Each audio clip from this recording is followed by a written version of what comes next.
Good evening everyone. बेटा सब बच्चे अपना कैमरा ऑन करो। आज जो हम टॉपिक पढ़ेंगे प्लांट ग्रोथ एंड डेवलपमेंट। आप देखते हो ना, प्लांट की ग्रोथ होती है तो कौन कौन से प्रोसेस होते हैं, कौन से फंक्शंस होते हैं जिससे प्लांट की ग्रोथ होती है, डेवलपमेंट होती है, उन सब के बारे में पढ़ेंगे। एंड लास्ट में हम लोग पढ़ेंगे कौन कौन से वो केमिकल्स जो रिस्पॉन्सिबल है प्लांट की ग्रोथ के लिए एज वेल एज उसकी डेवलपमेंट के लिए। तो शुरू करते हैं हमारा topic plant growth and development. सबसे पहले आप इन क्वेश्चंस को ध्यान से पढ़ना। Have you ever thought about where and how the structures like roots, stems, leaves, flowers, fruits and seeds arise and that too in an orderly sequence। इसके कहने का मतलब है आपने कभी एनालाइज किया है रूट्स कैसे डेवलप हो जाती हैं, शूट्स कैसे डेवलप होती हैं, एक प्लांट के ऊपर फ्लावर्स आ जाते हैं, उन फ्लावर्स से बाद में फ्रूटिंग होती है। तो ये सारा कुछ सीक्वेंस में हो रहा है। कभी आपने सोचा एक कौन सा प्रोसेस होगा प्लांट के अंदर, कौन से मैकेनिज्म चल रहे हैं जिनकी वजह से step by step plant daily grow कर रहा है एंड उसके ऊपर कभी लीव्स आ रहे हैं, कभी उनकी शेटरिंग हो रही है, मतलब पत्ते जड़ भी रहे हैं, अगेन दोबारा लीफ आ रहे हैं, रूट्स की डेवलपमेंट हो रही है। आप सबने देखा होगा कभी कभी आप किसी बहुत पुराने प्लांट को उखाड़ के देखते हो, उसकी रूट्स काफी लंबी तक पहुंची होती हैं। तो आपने कभी एनालाइज किया कि यार ये रूट्स इतनी दूर तक कैसे पहुंच गई। ये प्लांट ठीक है आज बिल्कुल छोटा है, आज से 5 साल बाद मैं देखूंगा बहुत बड़ा होगा। तो कौन से प्रोसेस होंगे उसके अंदर, कौन सा मैकेनिज्म होगा जिसकी वजह से उसने ग्रोथ किया है। You have also seen that trees continue to increase in height or girth over a period of time। इसके कहने का मतलब है कि आपने ट्री देखा होगा, जितना टाइम उसका लाइफ स्पैन होगा,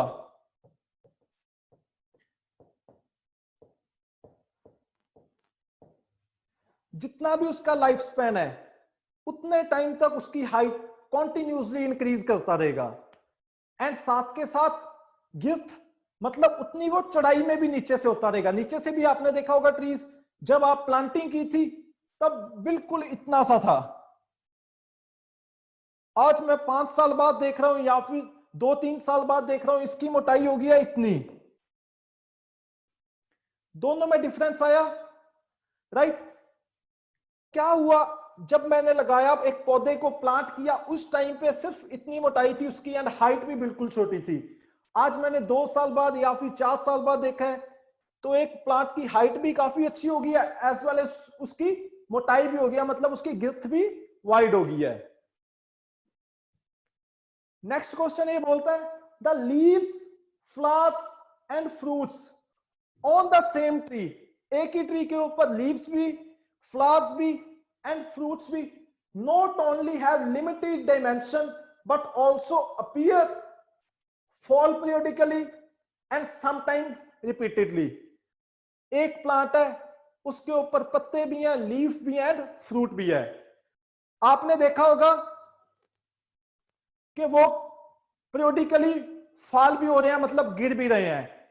यार मैंने थोड़े टाइम बाद फिर देखा, फिर उसके ऊपर नए पत्ते आ गए, दोबारा से फिर फ्रूटिंग हुई, अगेन वो उसके ऊपर ग्रोथ हो रही है।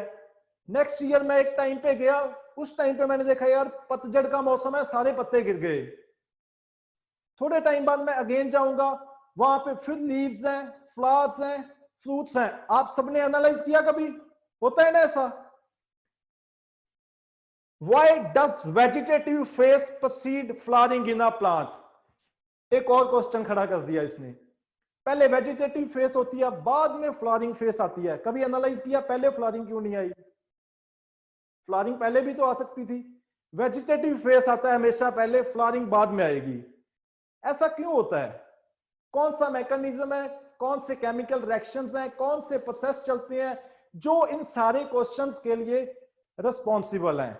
इन सारे क्वेश्चंस को आप लोग दिमाग में लेके चलोगे। आज का लेक्चर इन्हीं के बेस पे है। क्यों फ्लावरिंग हो रही है? अच्छा आज पत्तियां आनी स्टार्ट होगी, थोड़े टाइम बाद उसके ऊपर फ्लावरिंग आनी स्टार्ट हो जाएगी। ठीक है, आज मैं देख रहा हूं यार इसके ऊपर तो फ्रूट्स भी आ गए, वो कहां से आए, कौन सा मैकेनिज्म हुआ, उन सबको पढ़ते हैं। सबसे पहले इसने बोला है the first step in the process of plant growth is seed germination. सबको पता है सबसे पहले क्या होगी, सीड जर्मिनेशन। आप सबको सीड जर्मिनेशन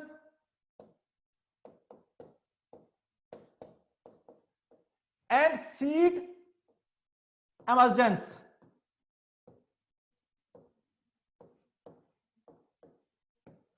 डिफरेंस पता है। सीड जर्मिनेशन, जर्मिनेशन क्या होती है एंड एमर्जेंस क्या होती है, सबको पता है, मालूम है सबको, नहीं पता, ठीक है। जब बेटा सीड जर्मिनेशन की बात करेंगे तो सबसे पहले सीड से क्या निकलता है, कोटिलीडन। कोटिलीडन पता है ना, सबसे पहले सीड से कोटिलीडन निकलेगा। उस कोटिलीडन से क्या निकलेगा, सपोज ये आपका सीड है, इससे कोटिलीडन निकला है, फर्स्ट रेडिकल निकला, देन प्लूमूल निकला, ऐसा ही होता है ना, रेडिकल भी निकलता है, प्लूमूल भी निकलता है। इतने टाइम तक हम लोग क्या बोलेंगे कि सीड की जर्मिनेशन हुई है, मतलब उससे रेडिकल भी निकल गया है, प्लूमूल भी निकल गया है। जब उस प्लूमूल से शूट सिस्टम डेवलप होना स्टार्ट हो जाएगा, सबको पता है प्लूमूल से शूट सिस्टम डेवलप होता है, एंड रेडिकल से रूट सिस्टम डेवलप होना स्टार्ट हुआ। अब हम लोग क्या करेंगे, सीड एमर्जेंस हो गया, मतलब सीड की एमर्जेंस शुरू हो गया, उसके ऊपर रूट्स एंड शूट्स डेवलप होना स्टार्ट हो गई हैं। जितना टाइम तक रूट्स एंड शूट्स डेवलप नहीं हुए थे, ओनली रेडिकल एंड प्लूमूल आया था, वो क्या था आपका, seed germination. Fine, very good. Next इसने बोला the seed germinates when favourable conditions for growth exist in the environment. जब सीड को उसकी फेवरेबल कंडीशंस मिलेंगी, टेम्परेचर उसके लिए जितना सूटेबल है वो मिलेगा, रिलेटिव ह्यूमिडिटी, मॉइस्चर, सारे सोर्सेज उसके कंप्लीट होंगे, जो जो उससे फेवरेबल रिक्वायरमेंट्स हैं, तभी सीड जर्मिनेट करेगा। In the absence of such favourable conditions the seeds do not germinate and goes into a period of suspended growth or rest. weeds का पता है, weeds क्या होते हैं आपके, अनवांटेड प्लांट्स है ना। फ्लारिस माइनर के बारे में सब जानते हो, फ्लारिस माइनर होता है। अभी वीट की फील्ड में सबने देखा होगा, नेक्स्ट सीजन जब भी वीट का आएगा, कनक जब आप सोइंग करोगे वीट की, उस टाइम पे फिर फ्लारिस माइनर आएगा। कहां से आया, ऑब्वियसली उसके सीड्स प्रेजेंट रह गए सॉइल में। लेकिन जो 6 महीने का गैप आएगा, जिस टाइम पे हम लोग समर सीजन आएगा या फिर राइस की प्लांटिंग करेंगे, राइस ट्रांसप्लांट करेंगे या राइस की सोइंग करेंगे, कल्टीवेशन करेंगे, वो सीजन है जो वो समर सीजन है, वो इस वीड के सीड के लिए, फ्लारिस माइनर का जो सीड है उसके लिए वो अनफेवरेबल कंडीशन है, अनफेवरेबल कंडीशन है। तो इट मींस उसने क्या किया, अपने आप को डोरमेंसी स्टेज में ले गया, मतलब ये मेरे लिए अनफेवरेबल कंडीशन है, इस टाइम पे मैं रेस्ट करूंगा। जैसी फेवरेबल कंडीशंस आएंगी, नेक्स्ट ईयर उसने अपने आप फिर ग्रो किया। आपने तो कभी फ्लोरिस माइनर की सोइंग की नहीं की, आप किसकी करते हो, वीट की, लेकिन फ्लोरिस माइनर साथ में आता है, कहां से आता है, वो जब उसके सीड्स प्रेजेंट होते हैं। सेम ऐसे इसने बोला है कि जब सीड्स को फेवरेबल एनवायरनमेंट मिला तब उसकी जर्मिनेशन हुई, जब उसे फेवरेबल एनवायरनमेंट एब्सेंट है, मतलब अनफेवरेबल कंडीशंस हैं, उस टाइम पे वो लॉन्ग टाइम के लिए रेस्ट मोड में चला गया, मतलब डोरमेंसी स्टेज में पहुंच गया। वंस फेवरेबल कंडीशंस रिटर्न, दोबारा से जैसी favourable conditions I, the seeds resume metabolic activities and growth takes place, मतलब उसने दोबारा से मेटाबॉलिक एक्टिविटीज करनी शुरू की, एंड उसने again radical and plumule germinate हुआ, देन एमर्जेंस हुई। फाइन, अब बात करता है ये ग्रोथ की। बेटा सारे बच्चे पहले नोटबुक पे लिखो ग्रोथ, सेकंड पॉइंट बनाओ डेवलपमेंट, ग्रोथ एंड डेवलपमेंट, सब बच्चे नोट करो।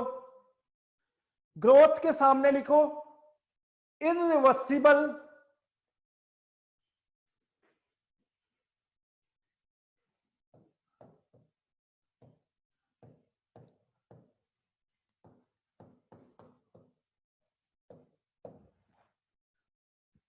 irreversible permanent change in plant.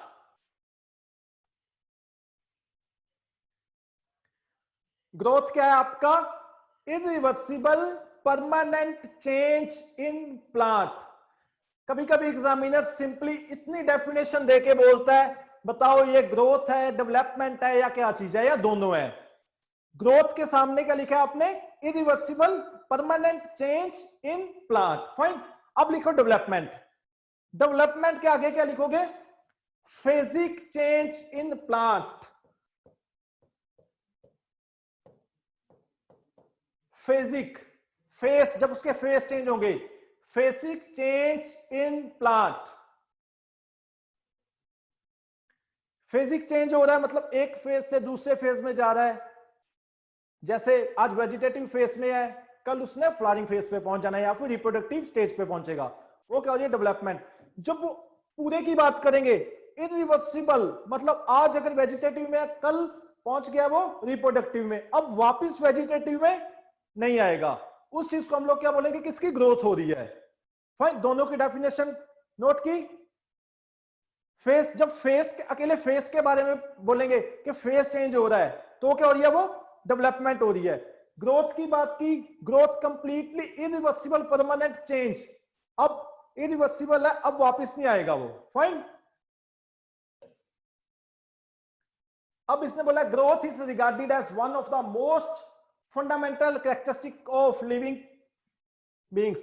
Growth can be defined as irreversible, permanent increase in size of organ and its parts or even of an individual cells. वही same irreversible change होगा या फिर increase हुआ किसमें? किसी भी एक सेल के साइज में, या फिर किसी भी एक प्लांट के पार्ट में, या फिर कंप्लीट पार्ट में, जो अब दोबारा से नॉर्मल कंडीशंस में या फिर जो आपकी बैक कंडीशंस है उसमें नहीं आ सकता। Generally growth is accompanied by metabolic processes both anabolic and catabolic that occur at the expense of energy. इसके बोलने का क्या मतलब है? जो ग्रोथ होगी ना आपकी, उसमें मेटाबॉलिक एक्टिविटीज होंगे, सबको पता है मेटाबॉलिक प्रोसेस होंगे। उनको क्या चाहिए? एनर्जी। मेटाबॉलिक प्रोसेस इसने लिखवाए हैं दो, एनाबॉलिक एंड कैटाबॉलिक। सबको पता है प्लांट्स में मेटाबॉलिक प्रोसेस होते हैं, तभी उनकी ग्रोथ होती है, तभी डेवलपमेंट होगी। कौन कौन सी है वो? Anabolic and catabolic. लिखो बेटा, एनाबॉलिक के सामने लिखो, पहले एनाबॉलिक पॉइंट बनाओ। एनाबॉलिक होगा तो क्या होगा?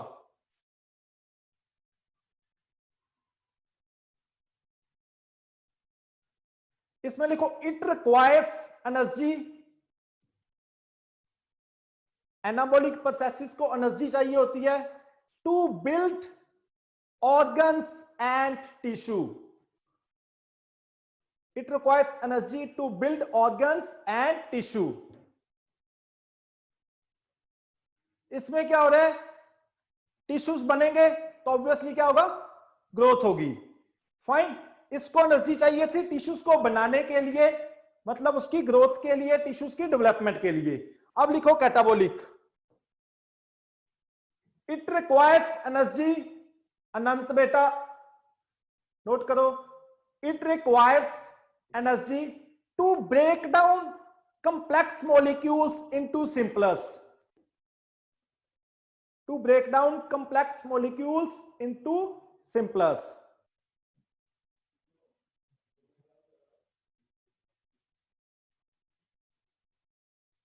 फर्स्ट पॉइंट में जो आपने एनाबॉलिक लिखा है उसके साथ नोट कर लो again, it requires energy to make complex molecules. जो कॉम्प्लेक्स मॉलिक्यूल्स है उनको बनाने के लिए एनर्जी की रिक्वायरमेंट होती है।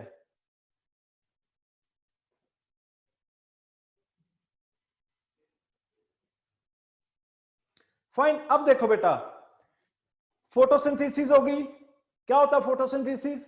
जब एक प्लांट अपना भोजन बनाता है। फाइन।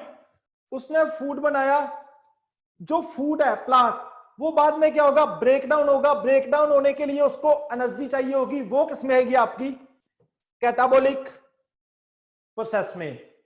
जब सेम दूसरी साइड एनाबॉलिक भी अपना काम कर रहा है। एनाबॉलिक क्या कर रहा है? उसको भी एनर्जी की रिक्वायरमेंट है, वो नए सेल्स बना रहा है, नए टिश्यूज बना रहा है, उससे क्या हो रही है, ग्रोथ हो रही है। तो इट मींस एक साइड ये फूड को तोड़ के, मतलब उसको ब्रेक डाउन करके सिंपलर मॉलिक्यूल्स में प्लांट को दे रहा है। एनाबॉलिक क्या करेगा, उन सिंपलर मॉलिक्यूल्स को एनर्जी लगाएगा उनके ऊपर एंड नए सेल्स बनाएगा, टिश्यूज बनाएगा। मींस दोनों प्रोसेस क्या करेंगे, प्लांट की ग्रोथ के लिए रिस्पॉन्सिबल है। Anabolic plus catabolic is equal to metabolic activities या फिर मेटाबॉलिक प्रोसेस, जो इसने बोला है मेटाबॉलिक प्रोसेस ग्रोथ के लिए रिस्पॉन्सिबल है। फाइन, एनाबॉलिक एंड कैटाबॉलिक का पता चला। Fine, for example expansion of a leaf is growth, इसने सिंपली बता दिया अगर एक लीफ की भी ग्रोथ हो रही है तो उसमें भी दोनों प्रोसेस चल रहे हैं। कोई भी लिविंग ऑर्गेनिज्म है, प्लांट का मतलब पार्ट है कोई भी, उसमें दोनों प्रोसेस चलेंगे, एनाबॉलिक भी चलेगा, कैटाबॉलिक भी चलेगा। तभी देखो रूट से न्यूट्रिएंट्स अपटेक होती हैं, वाटर अपटेक होता है, ऊपर लीव्स क्या काम कर रही हैं, लीव्स फूड बना रही हैं, तो दोनों अपने अपने काम में बिजी है ना। लीव्स भोजन बना रहा है, रूट्स वाटर ले रही हैं, न्यूट्रिएंट्स अपटेक कर रही हैं। ऐसी एनाबॉलिक अपना काम कर रहा है, कैटाबॉलिक अपना काम कर रहा है। तो डेवलपमेंट सॉरी ग्रोथ के लिए दोनों रिस्पॉन्सिबल हुए। अगर हम लोग बोले कि ठीक है प्लांट जो लीव्स है वो भोजन बनाए, फोटोसिंथेसिस करें, रूट्स बोले मैं कोई काम नहीं करूंगी, तो प्लांट की डेवलपमेंट होगी, नहीं होगी। अगर रूट्स बोले मैं सारा दिन न्यूट्रिएंट अपटेक करती हूँ, वाटर लेती हूँ, लीव्स बोले मुझे कोई काम नहीं करना, डेवलपमेंट होगी, नहीं होगी, सॉरी ग्रोथ नहीं होगी। ऐसे ही दोनों का अलग अलग काम है। एनाबॉलिक क्या कर रहा है, टिश्यूज बना रहा है, सेल्स बना रहा है। कैटाबॉलिक क्या करेगा, जो फूड है उसको ब्रेक डाउन करेगा, सिंपलर फॉर्म में कन्वर्ट कर देगा। एनर्जी की रिक्वायरमेंट दोनों को है, एनर्जी ये भी कंज्यूम करेगा, ये भी कंज्यूम करेगा। चले नेक्स्ट स्लाइड पे। फाइन, अब बात आ गई plant growth generally is indeterminate. Indeterminate का मतलब क्या होता है, कॉन्टिन्यूसली ग्रो कर रहा है, जितना टाइम भी उसका लाइफ स्पैन है, जितना टाइम भी वो प्लांट रहेगा, उसका लाइफ अपना लाइफ साइकिल कंप्लीट करेगा, उतना टाइम वो कॉन्टिन्यूसली ग्रो करता जाएगा। फाइन, इसने क्या बोला, plant growth is unique because plant retain the capacity for unlimited growth throughout their life. जितना टाइम भी उसकी लाइफ है वो कॉन्टिन्यूसली ग्रो करेगा। This ability of the plants is due to presence of meristems at certain locations in their body. अब यहां पे एक पॉइंट आया, इसने बोला कि जो इनडिटर्मिनेट ग्रोथ है, कॉन्टिन्यूस ग्रोथ है, उसके लिए कौन रिस्पॉन्सिबल है, मेरिस्टेम्स। ये मेरिस्टेम्स क्या है, नोट करो बेटा, मेरिस्टेम टिश्यूज लिखो, मेरिस्टेम टिश्यूज।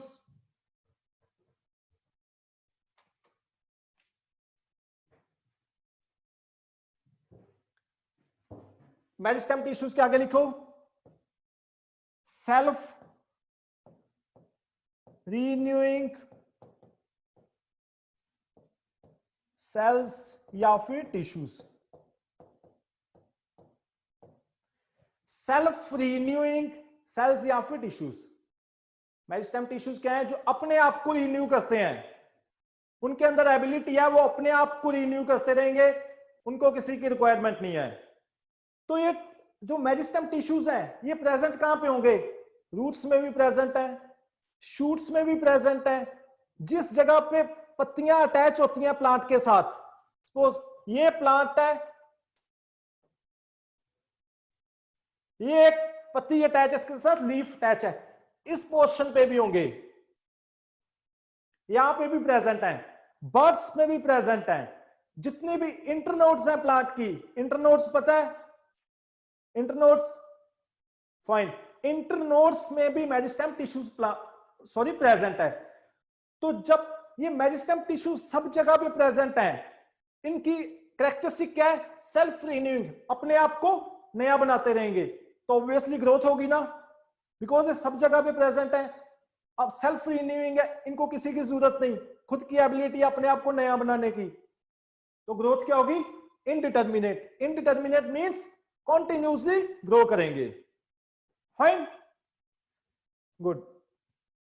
नेक्स्ट बात है कि the cells of such meristems have the capacity to divide and self perpetuate. Same वो अपने आप को डिवाइड करेंगे एंड सेल्फ रिन्यू करते रहेंगे. This form of growth wherein new cells are always being added to plant body by the activity of meristem is called the open form of growth. इसे जो activity करता है इसको और भी क्या बोला जाता है? Open form of growth. मतलब जो न्यू सेल्स हैं वो कॉन्टिन्यूसली बन रहे हैं, कॉन्टिन्यूसली नए सेल बनेंगे. तो इसको कभी कभी एग्जाम में पूछता है ओपन फॉर्म ऑफ ग्रोथ क्या है. तो कौन से सेल रिस्पॉन्सिबल है ओपन फॉर्म ऑफ ग्रोथ के लिए? Meristem cells. Cells and tissues में किसी को डिफरेंस ना बताओ. सिंपली बेटा कभी कभी मैं भी सेल्स बोल रहा हूं, कभी टिश्यू बोल रहा हूं. जब टिश्यूज क्या होंगे, सबसे पहले सेल्स बनते हैं. सेल्स से क्या बनेंगे? टिश्यूज. फाइन. सेल से टिश्यू बनेंगे.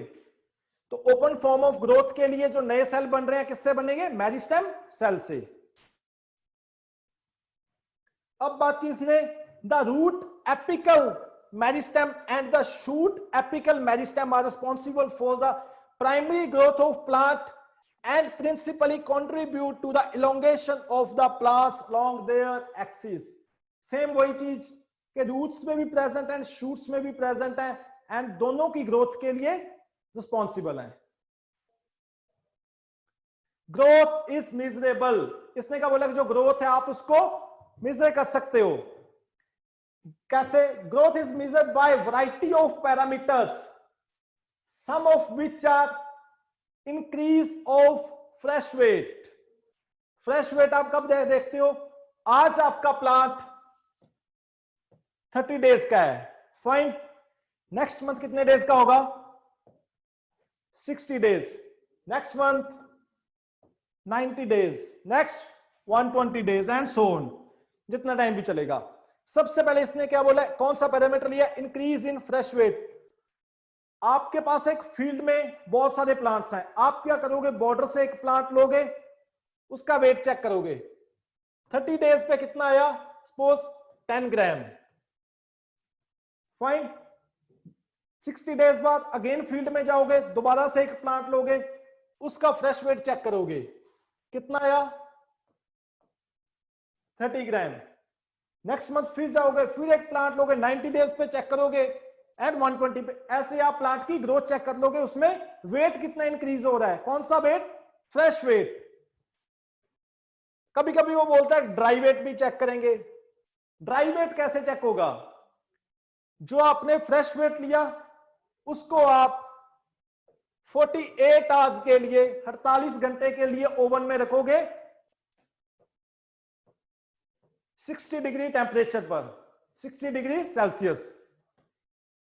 48 आवर्स के लिए आपने रखा. उसके बाद आप उसमें से जो वाटर है वो सारा लो. आप सबको पता है प्लांट में कितने परसेंट वाटर होता है?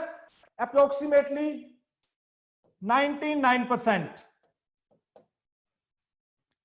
सॉरी 90%. 90% प्लांट में वाटर होता है.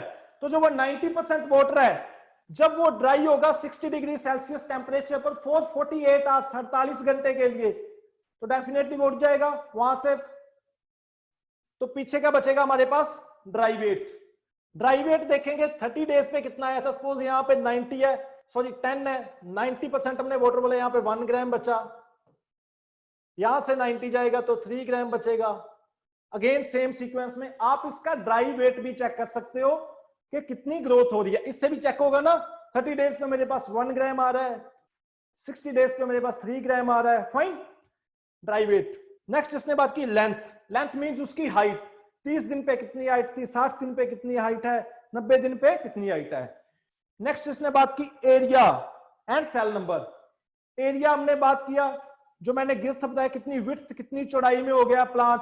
60 डेज पे उसने थोड़ी जगह थी, 90 पे और ज्यादा. राइस का प्लांट सबने देखा है?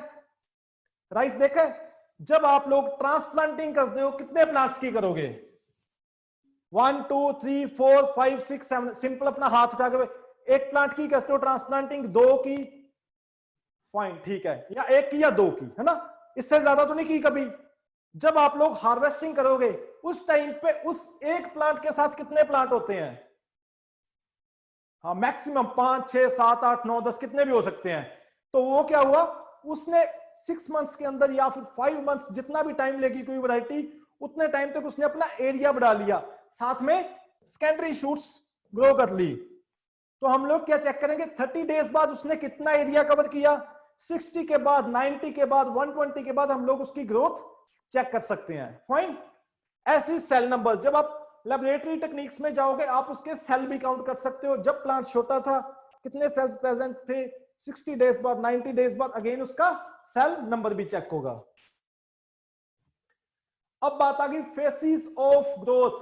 ग्रोथ के कौन कौन से फेस हैं? 3 फेस आते हैं बेटा, इस चीज को नोट कर लो, meristematic, elongation and maturation. Note करो।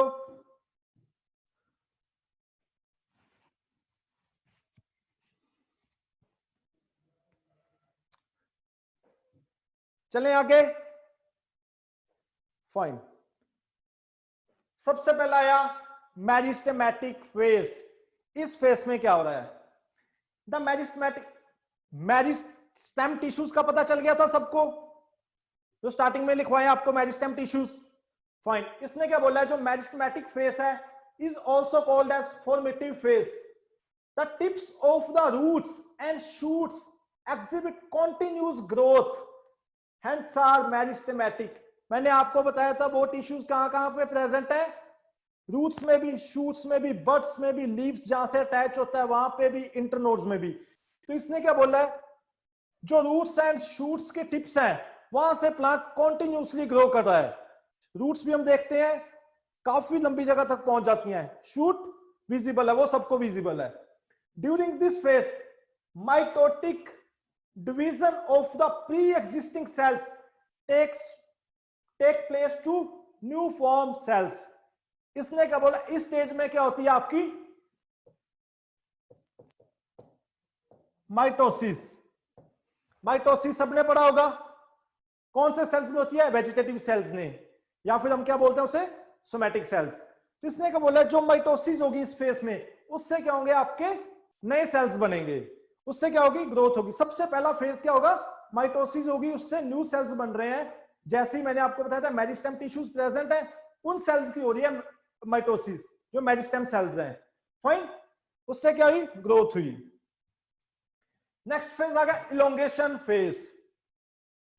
इस फेज में जनरली क्या होगा, अभी न्यू फॉर्म सेल्स हुए थे, आए ना हमारे पास लास्ट फेज में, उन सेल्स की इलोंगेशन होना स्टार्ट हो जाएगी।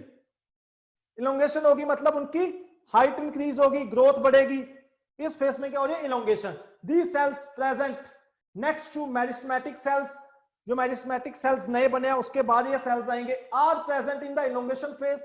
These cells elongate due to enlargement of the vacuole present in the cell, and hence that zone is called zone of elongation।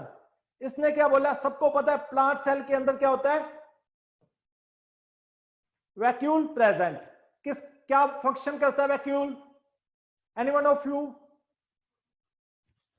किसी को पता हो? यस शिवम, बेटा अनम्यूट करो। सर शक करता है, और शक करता है, शक करेगा तो फिर इलोंगेशन कैसे करेगा, काम तो इलोंगेशन में कर रहा है ना, इलोंगेशन फेस में अपना काम कर रहा है। सर आई डोंट नो फिर। Anyone of you? Yes Alkesh. Sir जो एक्सक्रीटरी सब्सटेंस है प्लांट का, वो उसमें स्टोर करता है, सेल का जो एक्सक्रीटरी। फाइन फाइन फाइन, ठीक है, चलो देखते हैं। यस अंकित।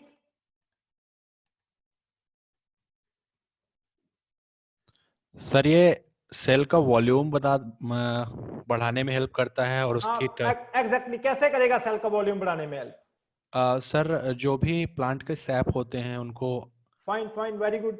अपने में कंज्यूम करके उसकी इलोंगेशन करेगा, उसकी टर्जिडिटी मेंटेन करेगा, रिजिडिटी एग्जैक्टली मेंटेन करेगा। जो भी बेटा, फाइन ठीक है, वेरी गुड। जो भी सेल के अंदर सैप प्रेजेंट होता है उसकी मूवमेंट के लिए ये रिस्पॉन्सिबल होगा आपका वैक्यूल।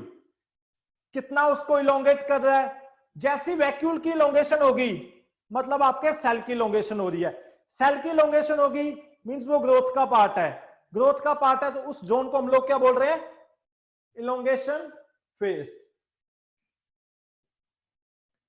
नेक्स्ट आ गया मैचुरेशन फेज। इसमें क्या होगा, the next cells found after the elongation zone are present in maturation phase.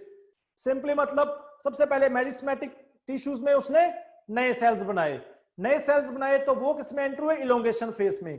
Elongation phase में सेल्स इलोंगेट हुए बिकॉज वैक्यूल इलोंगेट हुआ, वैक्यूल ने अपना साइज इंक्रीज किया, वॉल्यूम इंक्रीज किया। जो इलोंगेट सेल लाए हैं वो किसमें एंटर हुए, मैचुरेशन फेज में। They attain the maximum size, they do not divide further after reaching a maturation phase. इसने बोला है जब मैचुरेशन फेज आया इस जगह पे प्रॉपर इलोंगेशन हो गई है, अब फर्दर ना इलोंगेशन होगी ना ही न्यू सेल्स फॉर्म्ड होंगे, जो ऑलरेडी प्रेजेंट है वो सेल्स प्रॉपरली मैच्योर हो जाएंगे। अब एक बहुत बेसिक कंसेप्ट है बेटा, इसके बाद क्या होगा, जब एक सेल्स प्रॉपरली मैच्योर हो गए, तीनों फेज कंप्लीट हो गए बेसिक्स, अब नेक्स्ट क्या होगा, hand raise.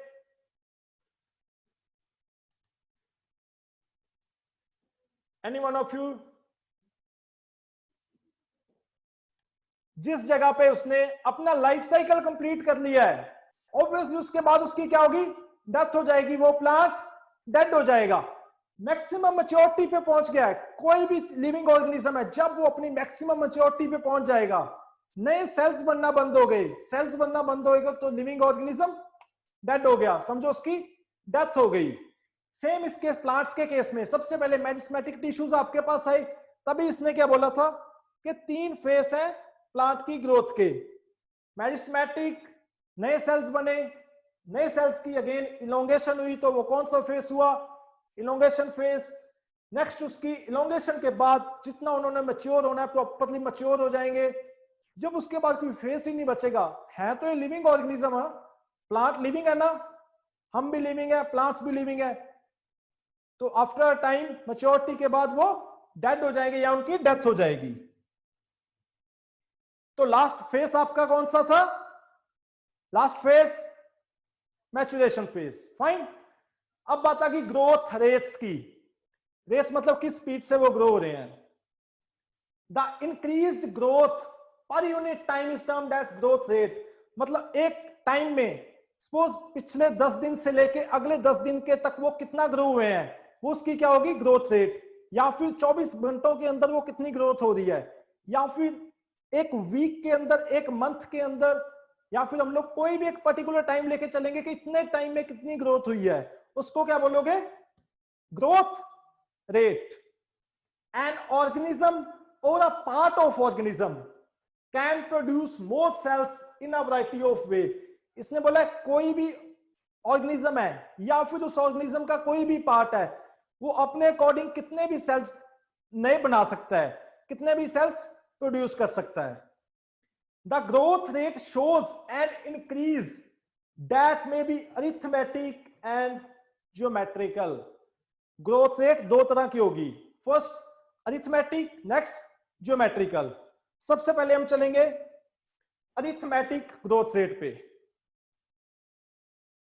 Arithmetic growth rate इसने क्या बोला है, following mitotic cell division, mitotic सबको पता है माइटोसिस होगी, only one daughter cell continues to divide while the other differentiates and matures। एक सेल है उसकी माइटोसिस हुई, मतलब 2 सेल्स नए सेल्स बन गए, फाइन, सबको समझ आ रहा है। इसने क्या बोला है, अरिथमेटिक में क्या होगा, ओनली एक सेल है वही ग्रो करेगा, मतलब ये आपके पास 2 सेल्स आए, नेक्स्ट क्या होगा, एक सेल तो मैच्योर करेगा मतलब मैच्योर हो जाएगा, दूसरा सेल है वो अगेन उसकी माइटोसिस होगी। 2 सेल्स आए, फिर एक सेल अगेन मैच्योर हुआ, इस सेल की दोबारा से फिर माइटोसिस हुई, मतलब एक सेल प्रॉपरली मैच्योर करेगा, दूसरे सेल की अगेन माइटोसिस होगी। दोनों सेल्स का डिफरेंट डिफरेंट फंक्शंस रहेगा अरिथमेटिक ग्रोथ रेट में। The the simplest expression of arithmetic growth is exemplified by the root elongation at a constant rate. ये प्रोसेस कहां पे होता है आपका? रूट्स की इलोंगेशन में। रूट्स की इलोंगेशन में क्या होता है? जब माइटोसिस होगी, दो सेल्स आएंगे, एक सेल प्रॉपर्ली इलोंगेट हो जाएगा, दूसरे सेल की अगेन माइटोसिस होगी। जब उस सेल में से दो न्यू सेल आएंगे, न्यू फॉर्म्स आएंगी, उसमें से एक फॉर्म दोबारा से फिर इलोंगेट होगी, दूसरी फॉर्म की अगेन माइटोसिस होगी। अरिथमेटिक समझ आया? फाइन। अब बात की इसने ज्योमेट्रिकल ग्रोथ। ज्योमेट्रिकल ग्रोथ में क्या बोला? Here both the progeny cells following mitotic cell division retain the ability to divide and continue to do so। इसमें क्या बोला है? एक सेल माइटोसिस के बाद दो न्यू सेल्स आए, दोनों पार्टिसिपेट करेंगे अगेन माइटोसिस में, ऐसे कंटिन्यूअसली सोन चलता रहेगा। उसमें क्या हो रहा था? एक सेल पार्टिसिपेट कर रहा था माइटोसिस में, एक सेल अपने आप की प्रॉपर्ली डेवलपमेंट कर रहा था। ज्योमेट्रिकल में क्या किया है? दोनों सेल्स पार्टिसिपेट कर रहे हैं नए सेल्स बनाने में, दोनों की माइटोसिस अगेन एंड अगेन हो रही है। However, with limited nutrient supply, the growth shows down, leading to a stationary phase। Simply इसने बोला है जब न्यूट्रिएंट्स की सप्लाई लिमिटेड हो जाएगी, मतलब कम हो जाएगी, या फिर आप उसे स्टॉप कर दोगे, तो ग्रोथ उस टाइम पे स्टेशनरी फेज में चली जाएगी, मतलब एक स्टेबल फेज में चली जाएगी। उसके बाद ग्रोथ या तो नेग्लिजिबल होगी या फिर काफी स्लो होगी, मतलब जब उसको आप डाइट ही नहीं दोगे, न्यूट्रिएंट्स नहीं दोगे, तो ऑब्वियसली प्लांट की ग्रोथ वहीं पे स्टेशनरी फेज में चली जाएगी। नेक्स्ट बेटा, तीन टर्म्स आती हैं प्लांट की ग्रोथ है जब डेवलपमेंट की बात करते हो: differentiation, D differentiation and re differentiation. तीनों को अलग अलग लिख लो पहले। डी डिफरेंशिएशन क्या है, री डिफरेंशिएशन क्या है, sorry differentiation, D differentiation and re differentiation क्या है, तीनों को अलग अलग लिखो पहले। सब बच्चे नोट करो।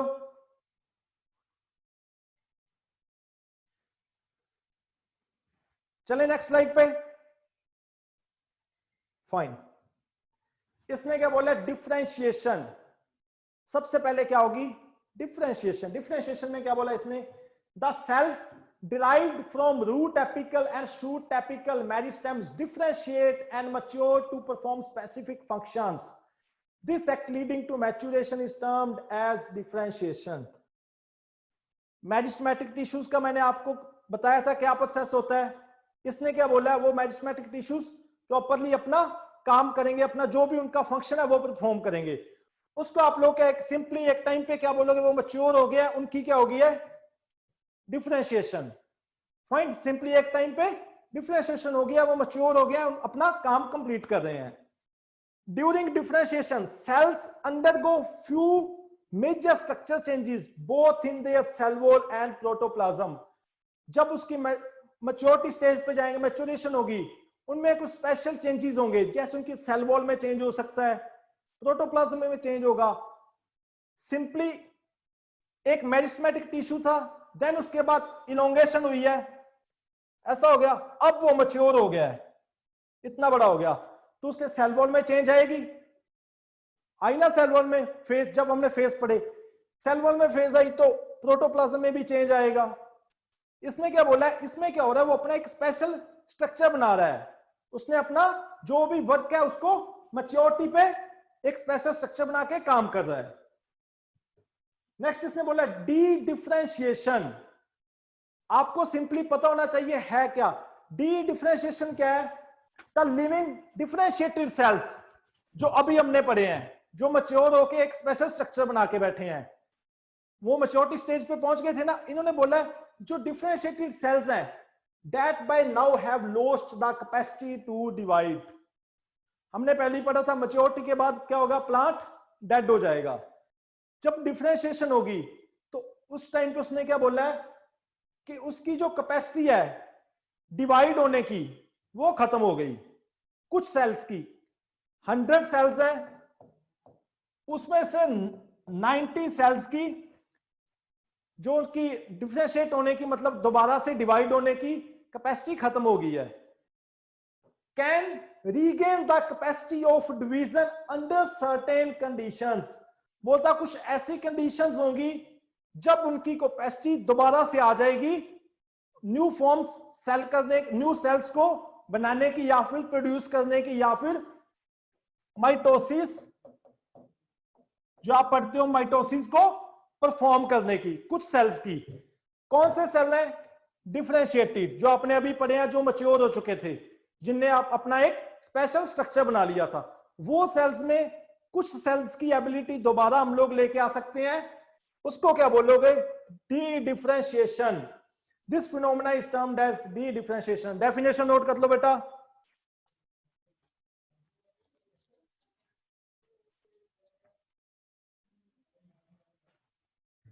समझ आया? सिंपली क्या हो रहा है, पहले डिफरेंशिएशन है, प्लांट्स डिफरेंशिएशन में क्या बोला है, जितने भी सेल्स हैं वो प्रॉपर सिंपली मैच्योर हो गए। फाइन। मैच्योर होने के बाद बहुत अच्छे से हमने बात की थी, क्या हो जाती है? डेथ हो जाती है। लेकिन इसने बोला जो डिफरेंशिएटेड सेल्स हैं उनमें से कुछ सेल्स में हम लोग दोबारा कैपेसिटी डाल सकते हैं, एबिलिटी उनकी बढ़ा सकते हैं। कैसे?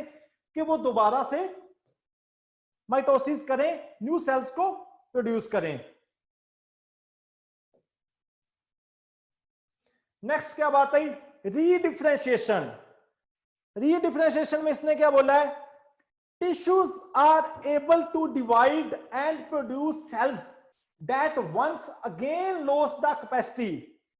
जो डी डिफरेंशिएटेड थे एक टाइम पे आगे तो दोबारा उनकी कैपेसिटी फिर खत्म हो जाएगी। तो इसने क्या बोला? रीडिफरेंशिएशन में हम लोग उन टिश्यूज की दोबारा से कैपेसिटी या फिर दोबारा की एबिलिटी हो सकती है डिवाइड होने की, but mature to perform specific functions, that is redifferentiation. सबसे पहले आपके पास आया डिफरेंशिएशन, फिर आया डी डिफरेंशिएशन, फिर आया रीडिफरेंशिएशन। डिफरेंशिएशन में सेल्स प्रॉपरली मैच्योर हो गए, हमने सोचा कि अब इनकी एबिलिटी नहीं है और ग्रोथ करने की, लेकिन कुछ सेल्स की एबिलिटी दोबारा से ही ग्रोथ करने की यानी कि माइटोसिस करने की, वो कहां पे आ गए? डी डिफरेंशिएशन में। डी डिफरेंशिएशन में भी एक टाइम आया जब उनकी कैपेसिटी दोबारा से खत्म होगी ग्रो करने की। जब वो रीडिफरेंशिएशन की बात करेगा, इसने बोला कि कुछ डी डिफरेंटेड सेल्स हैं जिनकी दोबारा से एबिलिटी होगी ग्रो करने की, या फिर हम लोग बोलते हैं न्यू सेल्स को प्रोड्यूस करने की। वो फंडामेंट कौन होगा आपका? रीडिफरेंशिएशन। फाइन। तीनों डिफरेंस का पता चला। डिफरेंशिएशन में आपका सिंपली प्रोसेस जो प्लांट का चल रहा है, ये दोनों क्या है इसके बाद आएंगे, लेकिन बहुत एक्सेप्शंस बोल सकते हो या फिर आप लोग बोल सकते हो 100 में से 10%। सारे सेल्स तो दोबारा से ग्रो नहीं करेंगे ना, सारे सेल्स दोबारा से ग्रो करेंगे तो सिंपली बेटा एक काम, हम सब क्या है? ह्यूमंस। भूल जाओ हम प्लांट्स पढ़ रहे हैं, हम सब क्या है? ह्यूमंस। अभी हमारा फेज कौन सा चल रहा है? आप इसको रिलेट करो डिफरेंशिएशन। क्यों? बिकॉज हम लोगों में नए सेल्स बन रहे हैं, हम लोग मैच्योर हो रहे हैं। जिस एक टाइम आएगा जिस टाइम पे हम प्रॉपरली हम बोलेंगे यंग है, अभी हम लोग प्रॉपरली मैच्योर हो गए हैं, वो कौन सा फेज है? डिफरेंशिएशन। फिर धीरे धीरे आफ्टर 40, 50 या फिर 60 बाद 40, 50 के बाद बात करो, हमारे में एक फेज आ गया, वो कौन सा फेज है? डिफरेंशिएशन। अभी तो मेरे में या आप में 100% सेल्स डेवलप हो रहे हैं, उस टाइम पे कम होते जाएंगे, 90 रह जाएंगे, 80 रहेंगे, 60। वैसे वैसे हम लोग वीक होते जाएंगे, हम सब वीक होंगे, बिल्कुल बुजुर्ग हो गए, बिल्कुल आप ओल्ड हो, मैं भी ओल्ड हूं, बहुत कम एनर्जी है हम लोगों के अंदर, बहुत वीक है। वो कौन सा फेस है? रीडिफरेंशिएटेड। मतलब कुछ ही सेल्स हैं जो दोबारा से नए बन रहे हैं, कुछ ही सेल्स हैं, समझे? इस टाइम पे सारे सेल्स दोबारा से बन रहे हैं, इसमें थोड़े से कम बनेंगे जो इसके बाद आएंगे। इस स्टेज के बाद जो दोबारा से फिर लॉस्ट हो रहा है, दोबारा से फिर वो मतलब स्टॉप हो रही है उनकी नई प्रोडक्शन बननी, कुछ ही सेल्स इस फेस में बनेंगे। इस फेस के बाद प्लांट बिल्कुल डेड हो जाएगा, मतलब उसकी डेथ हो जाएगी। फाइन। बेटा ऐसे करके नहीं बैठना, कोई भी बच्चा मुंह पे हाथ रख के नहीं बैठेगा ऐसे। डेवलपमेंट, सिंपली एक डेफिनेशन नोट करो बेटा, प्लास्टिसिटी। प्लास्टिसिटी क्या होती है? Plants follow different pathways in response to environment and phases of life to form different kinds of structures.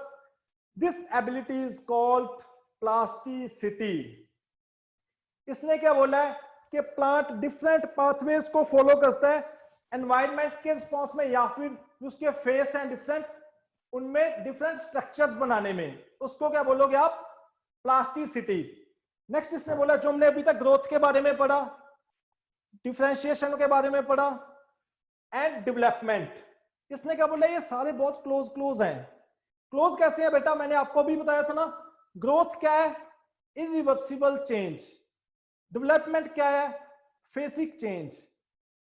जो फेस चेंज हो रहा है वो भी तो इरिवर्सिबल है ना, फेस थोड़ी ना वापस आएगा। अगर एक बार अपना रिप्रोडक्टिव स्टेज में पहुंचा है तो वेजिटेटिव में नहीं आएगा ना कहीं तो वो रिलेट कर रहा है ना पिछली डेफिनेशन के साथ। डिफरेंशिएशन पढ़ा, डी डिफरेंशिएशन पढ़ा एंड री डिफरेंशिएशन पढ़ा, तीनों ग्रोथ के ही पार्ट हुई ना।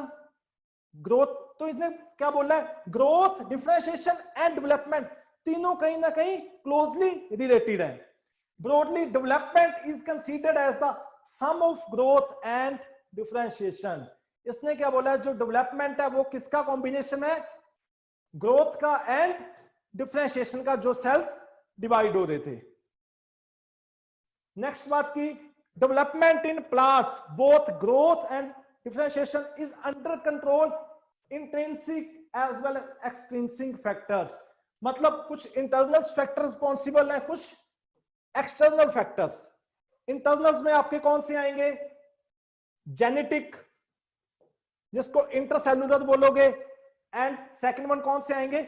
जो केमिकल्स प्रोड्यूस हो रहे हैं प्लांट के अंदर ही। एक तो जेनेटिकल कैरेक्टर्स आ गए आपकी, सपोज कुछ कैरेक्टर्स आपके पेरेंट्स के साथ मैच करेंगे, वो क्या हो गए? Genetical characters. कुछ आपके अंदर डिफरेंट केमिकल्स प्रोड्यूस हो रहे हैं, आप बहुत खुश रहते हो, आपके अंदर पावर बहुत है, वो तो आपके खुद के कैरेक्टर्स है ना। स्माइल कर रहे हैं बच्चे, हाँ ये आपका खुद का कैरेक्टर है, ठीक है। वो क्या हो गया? ऐसी प्लांट्स में होते हैं कुछ केमिकल्स वो खुद के लिए रिलीज करते हैं। नेक्स्ट आते हैं एक्सटर्नल फैक्टर्स। एक्सटर्नल्स में क्या आएंगे? वाटर प्रोवाइड करें हम लोग, oxygen, nutrition, light, temperature, rainfall, relative humidity या फिर सनशाइन, ये सब कुछ एक्सटर्नली प्लांट की ग्रोथ को अफेक्ट करेगा।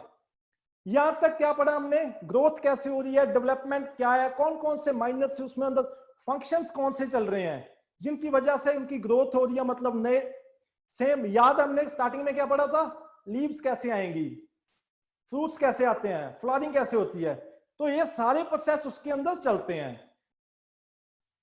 अब हम लोग चलेंगे प्लांट ग्रोथ रेगुलेटर्स। मतलब जो जेनेटिक के साथ साथ आपने पढ़े कुछ केमिकल्स हैं जो रिस्पॉन्सिबल है उसकी ग्रोथ के लिए, उनको हम लोग क्या बोलते हैं? Plant growth regulators. यहां तक हमने क्या पढ़ा था? उसकी ग्रोथ कैसे हो रही है, मैकेनिज्म कौन से चल रहे हैं, कौन कौन से फंक्शंस परफॉर्म हो रहे हैं। Plant growth regulators are biochemicals produced in plants और synthetic substances applied to plant which cause modification in plant growth and development. इसने क्या बोला है? या तो वो केमिकल्स खुद प्रोड्यूस कर रहा है प्लांट, या फिर सिंथेटिकली हम लोग अप्लाई कर रहे हैं उसकी मॉडिफिकेशन के लिए। Plant growth regulators produced by plants are also called as phytohormones. जैसे आप लोग फाइटो हार्मोन्स भी बोलते हो, पीजीआर को फाइटो हार्मोन्स भी बोला जाता है। Growth substances initiate biochemical processes which helps in increase production roots, shoots, flowers. इसने क्या बोला है? जो ग्रोथ सब्सटेंसेस हैं जो प्रोड्यूस होंगे वो क्या करेंगे? जो बायोकेमिकल प्रोसेसेस हैं प्लांट्स में उनको इनिशिएट करेंगे, उनको स्टार्ट करेंगे, जिससे क्या होगा? आपके रूट्स की, शूट्स की, लीव्स है, आपका फ्लावरिंग है, फ्रूट्स है, सबके साइज में इंक्रीज होना शुरू हो जाएगा। वो केमिकल्स क्या है? PGR, plant growth regulator, and PGR को और भी क्या बोला जाता है? Phyto hormone. फाइटो मींस कहीं भी फाइटो वर्ड है, फाइटो का मतलब क्या होता है? प्लांट्स।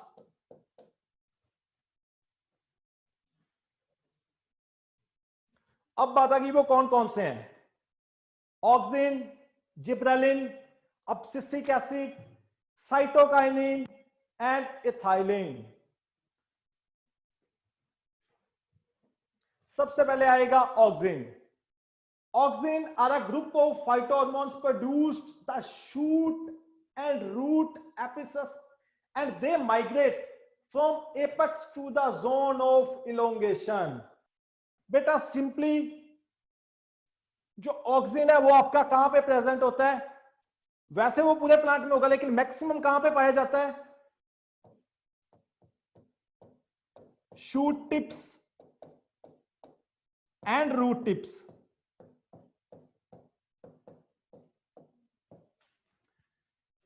वैसे पूरे प्लांट में होगा लेकिन मैक्सिमम कहां पे पाया जाता है, शूट की टिप्स पे या फिर रूट की टिप से।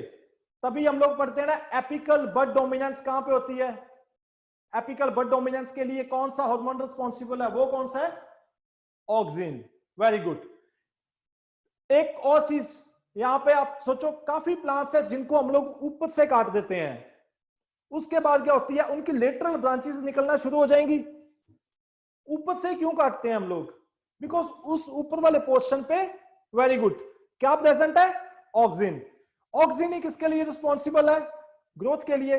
जब हमने ऊपर वाले पोर्शन को यहां से काट दिया, लेटरल ब्रांचेस निकलना शुरू हो जाएंगी, बिकॉज जो फूड, न्यूट्रिएंट्स, वाटर, लाइट उस जगह पे कंज्यूम हो रही थी, ऑक्सिन को रिमूव किया, मतलब लेटरल ब्रांचेस की ग्रोथ को हमने बढ़ाना शुरू कर दिया।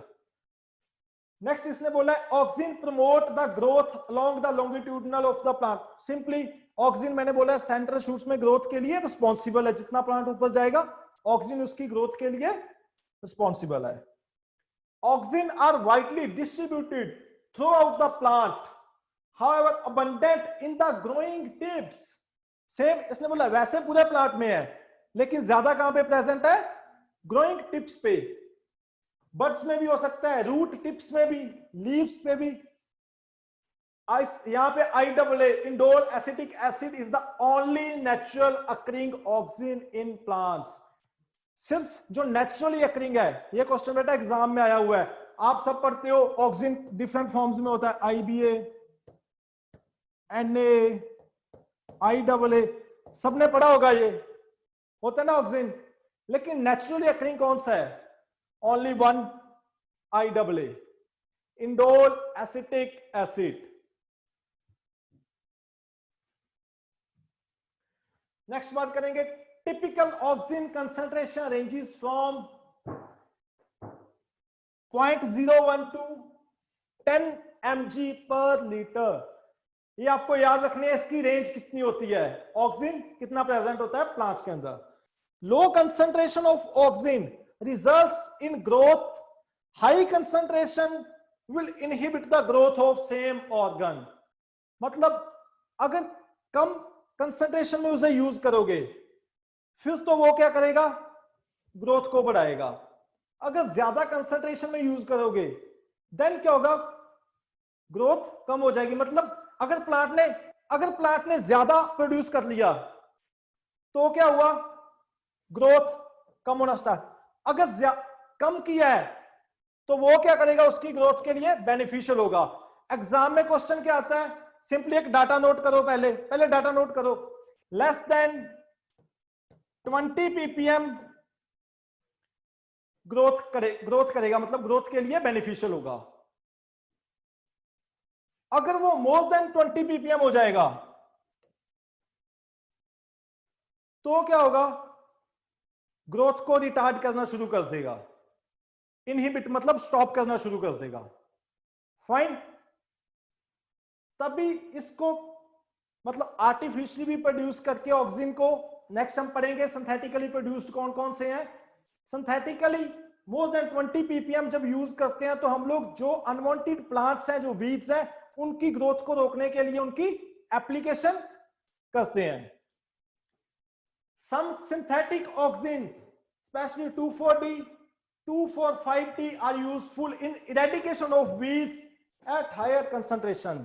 नेक्स्ट पॉइंट में इसने क्या बोल दिया है, सिंथेटिकली जो प्रोड्यूस्ड होंगे हायर कंसंट्रेशन में, उसको किस लिए यूज करेंगे? वीड्स की ग्रोथ को रोकने के लिए। कंसंट्रेशन कितनी है? अगर मोर देन 20 ppm है तो मतलब वो ऐसा आप बोल सकते हो हर्बिसाइड या फिर ग्रोथ रिटार्डेंट या फिर किसी भी प्लांट की ग्रोथ को रोकने के लिए यूज कर रहे हैं। अगर उसे लेस देन 20 ppm देंगे तो ग्रोथ इंक्रीज होगी। TIBA triiodobenzoic acid and PCIB, P chlorophenoxy isobutyric acid inhibits auxin activity. ये सिंपली दो केमिकल्स हैं। अगर आप प्लांट्स के ऊपर इन केमिकल्स की एप्लीकेशन करते हो या फिर स्प्रे करते हो तो ऑक्सिन की ग्रोथ को स्टॉप किया जा सकता है, रोका जा सकता है। एक चीज बेटा नोट करो, ये क्वेश्चन एग्जाम में आता है, टीबा कौन सी क्रॉप में यूज होता है? सब लिखो, चिकपी, ग्राम, चना। टीबा की एप्लीकेशन करते हैं, कितनी एप्लीकेशन करते हैं उसमें? 75 ppm। 75 ppm टीबा यूज करते हैं ट्राईआइडोबेंजोइक एसिड किसमें? ग्राम में। अब मेरे को कोई आंसर देगा ग्राम में क्यों यूज करते हैं हम लोग? यस पूजा।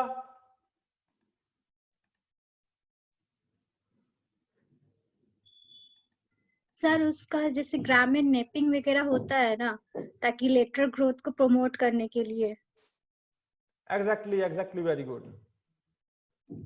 ग्राम बेटा जो आपका चिकपी है या चना है, हमें उसका क्या चाहिए? पोर्स। पोर्स के अंदर क्या होंगे? सीड्स।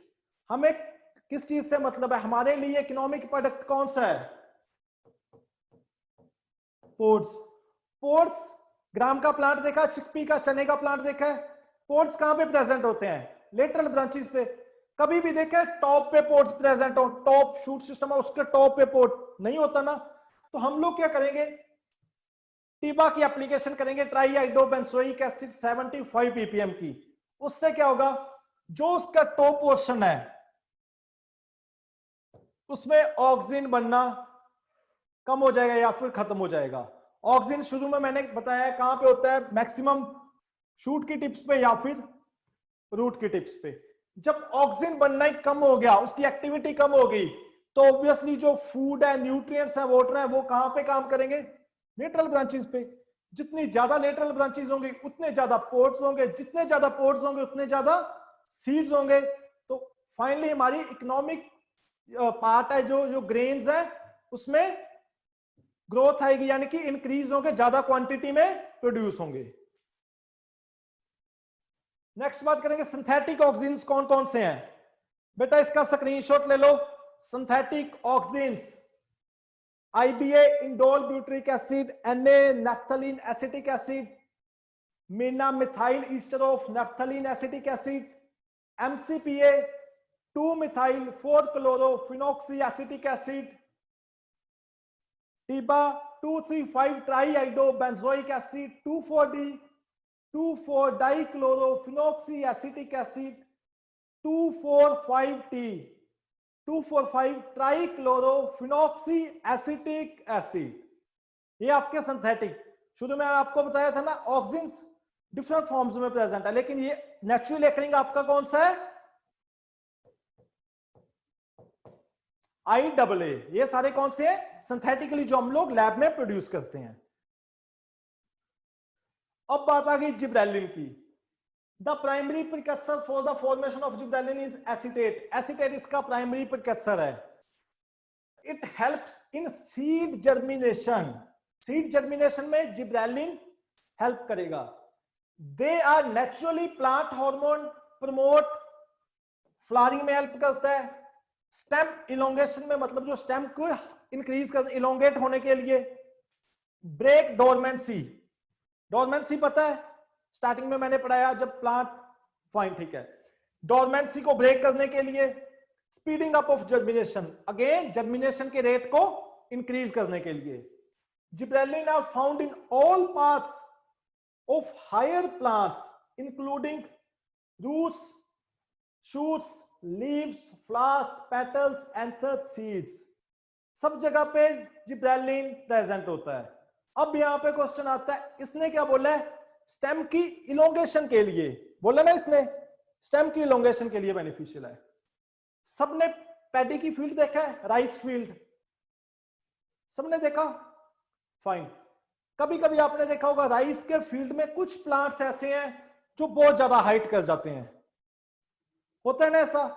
कुछ प्लांट्स होते हैं, हम लोग क्या करते हैं, यार कोई स्प्रे लेके आए हम लोग जो इसका एप्लीकेशन करें, ये बीमारी आ गई फील्ड में, ऐसा होता है ना? उनके रूट्स में या फिर उस सबसे पहले उस डिजीज को क्या बोला जाता है? Foot rot. जो आप लोग पढ़ते हो पैडी की डिजीजेस में, फुट रोट पढ़ते हो ना सब लोग? फुट रोट एक डिजीज है जो आप पैडी में पढ़ोगे, नहीं पढ़ी तो आगे पढ़ोगे या फिर आपने पढ़ी होगी, ठीक है? इसका कॉजल ऑर्गेनिज्म जिसका नाम ही क्या रखा है?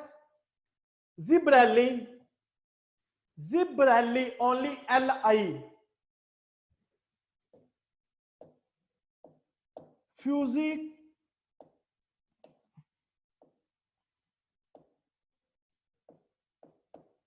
बेटा ये KUROI इकट्ठा है साथ में। जिब्रेली, LI के बाद क्या आएगा? फ्यूजिकोराई। ये इसका होता है कॉजल ऑर्गेनिज्म। ये क्या करता है बेटा? उसकी रूट्स में जाके इन्फेक्ट करना शुरू कर देता है राइस के प्लांट्स की रूट्स के अंदर। उस रूट्स को इन्फेक्ट करने के बाद क्या होता है, जो प्लांट है ना आपका, वो जिब्रेलिन ज्यादा अमाउंट में बनाना शुरू कर देगा। तभी इसका नाम क्या रखा है? जिब्रेलिन फ्यूजिकोराई। जिब्रेलिन ज्यादा बनेगा तो क्या होगा? Stem elongation. स्टेम इलोंगेशन होगी, प्लांट्स स्टेम ज्यादा बड़ी हो जाती है और वो बाद में मतलब इकोनॉमिक प्रोडक्ट देने के कैपेबल नहीं रहता। तो हम लोग क्या करते हैं, जो भी केमिकल लेके आते हैं, जो भी इंसेक्टिसाइड लेके आएंगे या फिर जो भी आप डिफरेंट कोई भी केमिकल पेस्टिसाइड लेके आओगे, वो किसको किल करने के लिए लेके आएंगे? जिब्रेलिन फ्यूजिकोराई। जब जिब्रेलिन फ्यूजिकोराई किल हो जाएगा तो प्लांट जिब्रेलिन की फॉर्मेशन को कम करेगा। कम करेगा तो जो एक्स्ट्रा इलोंगेशन हो रही थी वो प्रॉब्लम हमारी सॉल्व हो जाएगी। In general, reproductive parts contain much higher concentration of gibberellin than remaining parts. इसलिए क्या बोल रहा है, जो reproductive parts हैं, जिस जगह पे आपकी फ्लावरिंग हो रही है या फ्रूट्स आ रहे हैं, उस जगह पे जिब्रेलिन की कंसंट्रेशन प्लांट्स में ज्यादा होगी। Immature seeds, जो immature seeds है, are especially rich in gibberellin. कितना हो गया? 10 to 100 mg per gram fresh weight. Note कर लो बेटा। Low levels of gibberellin will prevent plant from reaching their natural height. Gibberellin किसके लिए रिस्पॉन्सिबल है? मेन स्टेम की इलोंगेशन के लिए। अगर उसका लो लेवल है, मतलब कम अमाउंट में है, तो इसने क्या बोला है? Will prevent the plant from reaching there natural height. जितनी उसने नेचुरली हाइट करनी थी उससे भी उसकी हाइट कम रह जाएगी अगर उसमें जिब्रेलिन नहीं है या फिर कम अमाउंट में प्रेजेंट है। नेक्स्ट आ गया साइटोकाइनिन्स। ऑक्सिन एंड जिब्रेलिन के बारे में सबको पता चला? फाइन। अब बात करेंगे साइटोकाइनिन। साइटोकाइनिन सेल डिवीजन, याद रखना, cytokinin cell division. Cytokinin besides their main effect on cell division, main काम इसका क्या है? सेल को डिवाइड करना। Also regulate growth and hence they are considered as natural plant growth hormone। मतलब cell division काम इसका सेल डिवीजन है, इसी चीज को इसने मोल्ड करके लिखा है। सेल डिवीजन होगी तो ऑब्वियसली ग्रोथ होगी, तो इसको क्या बोला जाएगा? Natural plant growth hormone. It is an anti aging hormone. Anti aging, aging मतलब डे बाय डे ओल्ड होना, मतलब डे बाय डे जैसे ओल्ड होता है कोई भी, ओल्ड बेटा, फाइन, एंटी एजिंग है। Cytokinin can be employed successfully to induce flowering in short day plants. Short day plants में फ्लावरिंग के लिए कौन सा फाइटोहार्मोन रिस्पॉन्सिबल है? Cytokinin. Short day plants and long day plants सबको पता है? सबको पता है? सुभाष बेटा अनम्यूट करो। Short day and long day में क्या डिफरेंस है? शॉर्ट डे 8 घंटे तक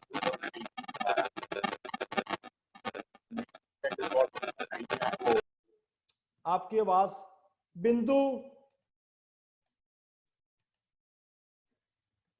बेटा short day and long day.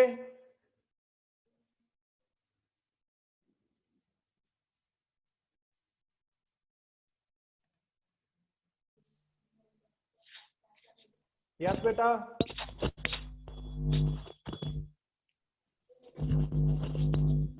जो सर शॉर्ट डे जो, हेलो, हाँ जी हाँ जी। यस शॉर्ट डे बेटा वेट। यस, जो कम अवधि के होते हैं पौधे सर, क्या होते हैं? कम अवधि के नो बेटा, सर, 6 से 8 घंटे का प्रकाश। नो बेटा। Yes Pankaj Dubey, what is the difference between short day and long day plants? Sir इसमें शॉर्ट डेज में सर दिन की मतलब हावर्स की संख्या कम होती है और लॉन्ग डेज में ज्यादा होती है। राइस आपका कौन सा प्लांट है? सर राइस शॉर्ट डे है। मुझे नहीं पता, आपने बोला राइस शॉर्ट डे प्लांट है। अ, तो जब राइस रब- की सोइंग करते हैं हम लोग उस टाइम पे जो आप बोल रहे हो दिन की अवधि या फिर जो उसके फोटो पीरियड है, लाइट आवर्स है, वो कम होंगे या फिर ज्यादा होंगे? उस ज्यादा होंगे सर। वो रबी सीजन वाले सर शॉर्ट डे में आएंगे सर, और खरीफ सीजन वाले लॉन्ग डे में आएंगे।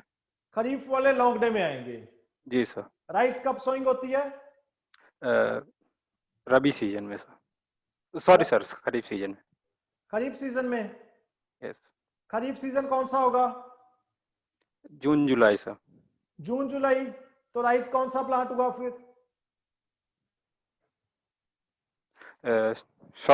Short day sir. तो उस टाइम पे तो दिन इतने बड़े होते हैं। अभी आपने बोला है कि वो लॉन्ग डे होगा, जो खरीफ है वो लॉन्ग डे होंगे। Sir no idea.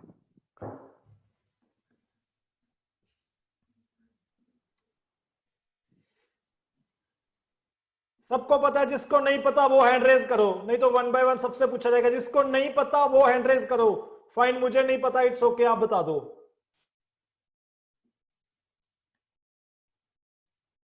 Very good very good, fine, ठीक है, इट्स ओके बेटा। लेकिन अब से सबको पता होना चाहिए, सब बच्चे याद रखेंगे। शॉर्ट डे प्लांट्स कौन से होंगे? जिनको light hours less than 10 to 12 hours चाहिए, but condition is at the time of flowering. जिस टाइम पे प्लांट्स की फ्लावरिंग होगी उस टाइम पे इन्हें less than 10 to 12 hours photoperiod की रिक्वायरमेंट है। कंडीशन क्या है? फ्लावरिंग के टाइम पे। ऐसे नहीं बोलोगे राइस है कभी शॉर्ट डे कभी लॉन्ग डे, दिन का हिसाब लगा लूंगा, ठीक है गर्मियां है तो दिन बड़े हैं, समर सीजन है ज्यादा टाइम तक धूप रहेगी तो वो लॉन्ग डे हो गया। मैं जाऊंगा विंटर सीजन में, आजकल कम टाइम तक धूप रहती है, 5-6 बजे सूरज मतलब सनसेट हो जाता है, तो इनको मैं शॉर्ट डे बोल दूंगा। Not like that. जब फ्लावरिंग के टाइम पे प्लांट को कितने आवर्स की रिक्वायरमेंट है? लेस देन 10 to 12 आवर है, तो कौन सा हुआ? Short day plant. Exactly. More than 10 to 12 hours होगा तो कौन सा होगा? वो आपका लॉन्ग डे प्लांट। फाइन, सबको समझ आया? अंकित बेटा अनम्यूट करो। वीट कौन सा प्लांट है? Sir wheat long day plant. Long day plant है। कैसे लॉन्ग डे है? सर उसकी फ्लावरिंग जैन फेब में होती है। Fine fine, very good very good, इसलिए ठीक है। सबको समझ आ गया short day and long day का डिफरेंस क्या है? हम लोग कैसे कंपेयर करेंगे उसकी फ्लावरिंग टाइम पे, यानी कि फ्लावरिंग स्टेज पे उसको कितने फोटो पीरियड की रिक्वायरमेंट है। नेक्स्ट आ गया the ratio of high cytokinin and low auxin promote shoot birds. Shoot portion कौन सा होगा? जो सॉइल से ऊपर वाला होगा। उसके ऊपर जो बर्ड्स हैं वो ज्यादा मात्रा में प्रोड्यूस होंगे। कब? जब जो साइटोकाइनिन की रेशियो है, साइटोकाइनिन ज्यादा अमाउंट में प्रोड्यूस होगा एंड जो ऑक्सिन है वो कम अमाउंट में प्रोड्यूस होगा। उस कंडीशन में जो शूट बर्ड्स हैं वो प्रमोट होना स्टार्ट हो जाएंगे।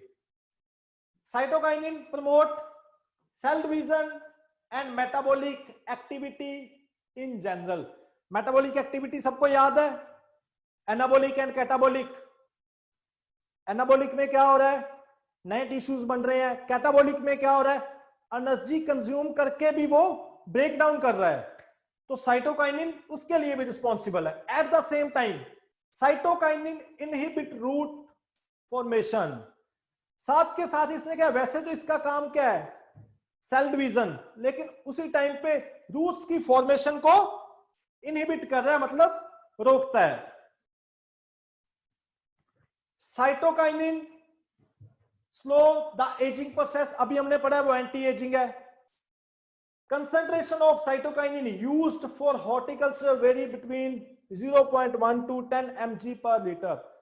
इसकी नोट कर लो बेटा, जैसे ऑक्सिन जिब्रेलिन की कंसंट्रेशन नोट किया, ऐसे ही साइटोकाइनिन की कितनी कंसंट्रेशन है, 0.1 to 10 mg पर लीटर। फाइन, नोट किया। नेक्स्ट बात करेंगे अब्सिसिक एसिड, या फिर इसे क्या बोला जाता है, ABA, अब्सिसिक एसिड।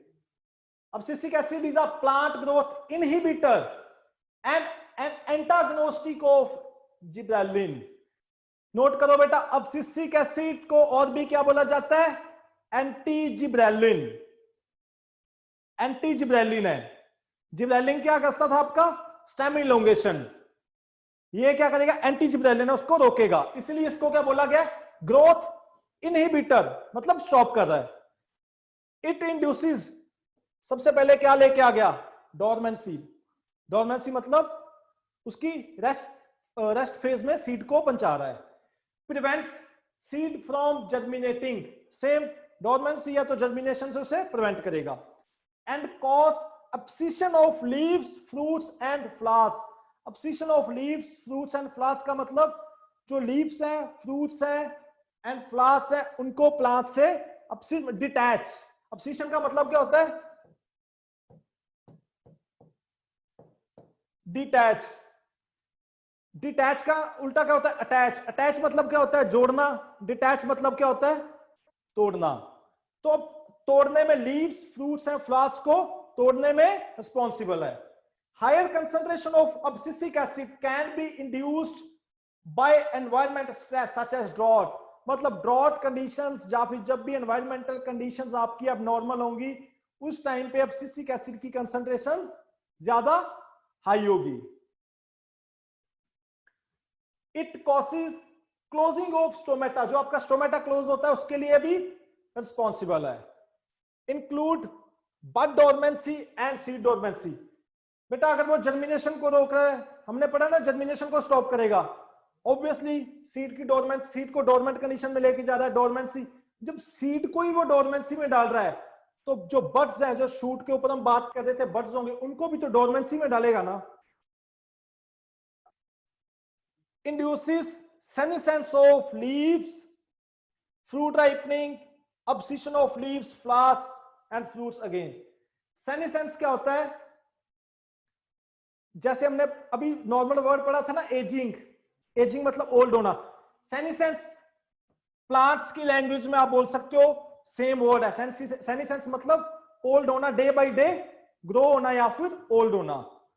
सेम मतलब है एजिंग का।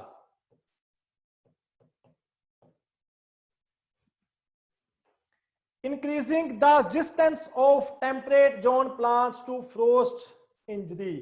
Temperate zone plants कौन से होते हैं? Any one of you? Temperate regions, tropical, subtropical, तीनों के बारे में कौन बताएगा? तीनों के बारे में एक्सप्लेन करना है, अकेला टेम्परेट नहीं बेटा।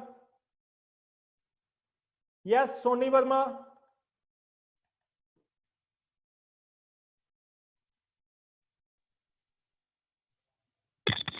सर टेम्परेट जो मॉइस्ट कंडीशन में होते हैं, कूल एंड मॉइस्ट कंडीशन में। मॉइस्ट तो नहीं आएगा बेटा, नो मॉइस्ट। फाइन फाइन, आगे बताओ। कूल कंडीशंस में होंगे, वेरी गुड। और sir tropical, tropical sir hot and cold condition. Sir hot and humid. Hot and humid, fine. Next, और sir tropical sir tropical sir तो आपने बता नॉर्मल दिया, दोबारा कंडीशंस। ट्रॉपिकल।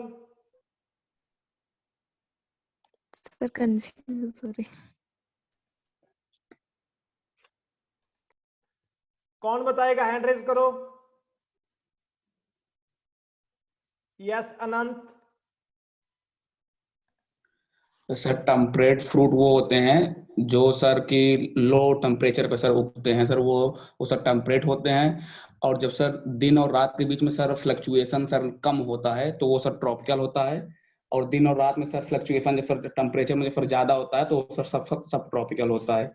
ट्रॉपिकल वाला सर बेसिकली सर वो जो सर हमारे कोस्टल एरियाज हैं वहाँ होते हैं। और सब ट्रॉपिकल सर जैसे ये यूपी मध्य प्रदेश ये रीजन है सब ट्रॉपिकल में।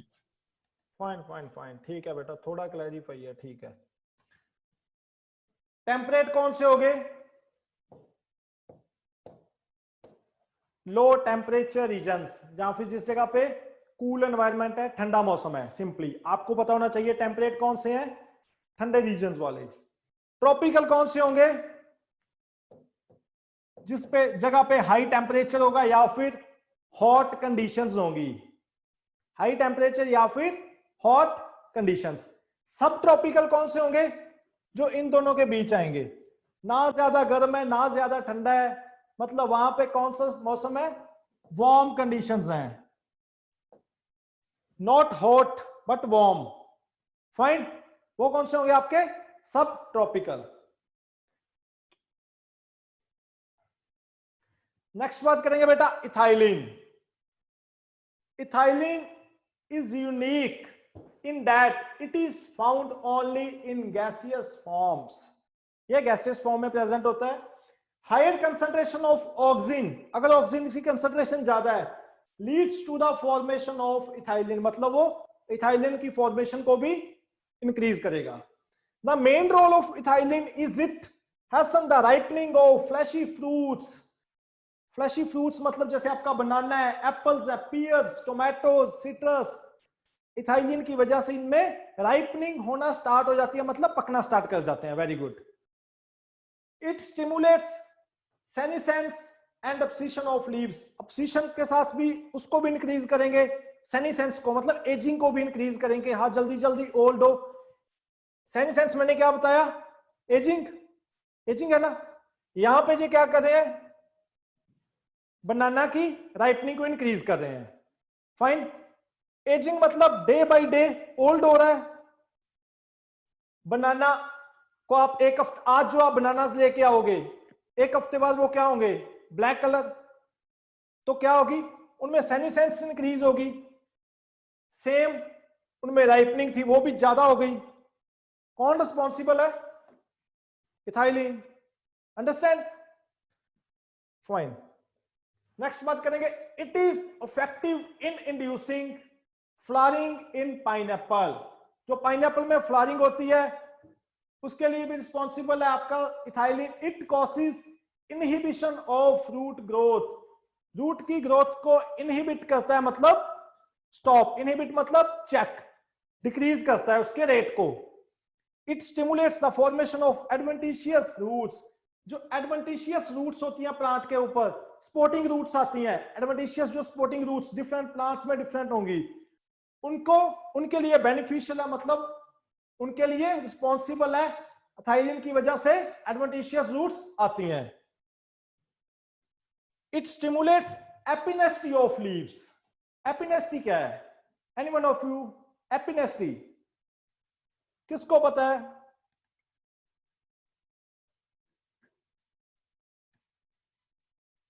बेटा not even a single student, किसी को भी नहीं पता? यस शिवम। सर उसको गिरा देना। थोड़ा सही है बेटा, किसको गिरा देना? उसके बर्ड्स को, मतलब पत्ती को नीचे गिरा देना। मतलब नीचे गिराना नहीं बेटा, कहीं ना कहीं सही है। किसी और बच्चे को बताओ। या संकित? सर वो लीफ नीचे की तरफ झुक जाती हैं उसको। एग्जैक्टली, नीचे को बेटा उसकी मूवमेंट होगी, वो गिराना अलग चीज है। गिराना मतलब उसने उसको गिरा दिया है। उसकी डाउनवर्ड मूवमेंट करिए, उसको झुका दिया है डाउनवर्ड,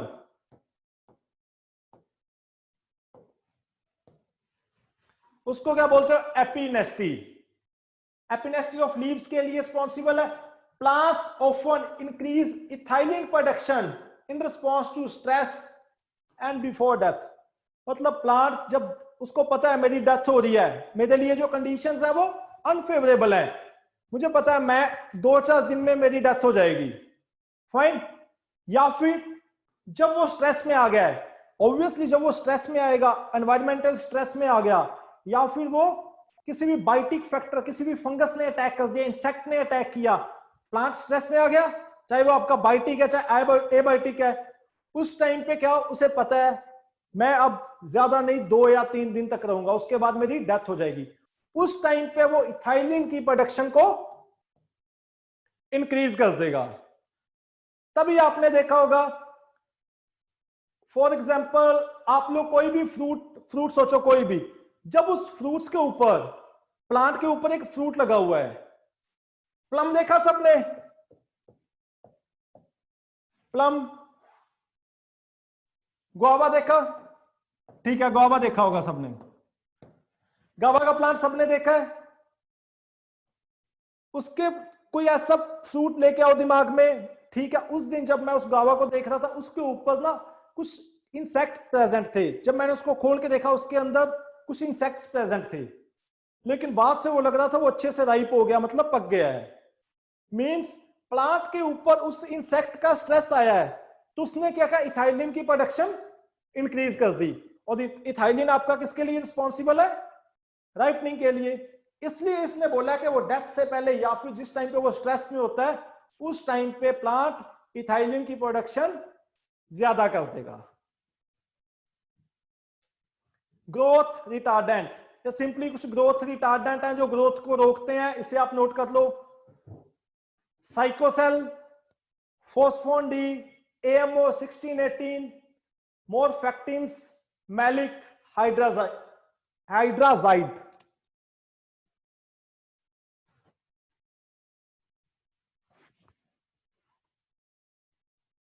ग्रोथ रिटार्डेंट, बेटा इनका क्या फंक्शन हो सकता है?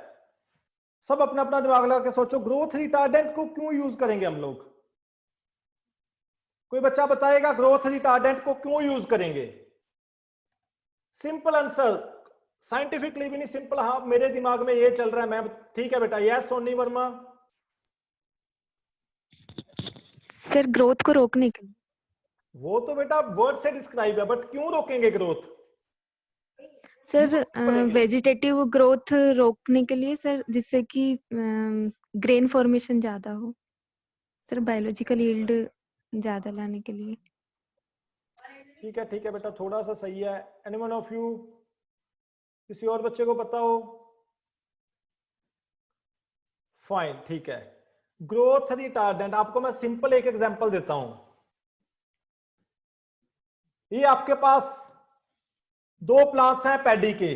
पैडी सब पता है ना, राइस प्लांट है।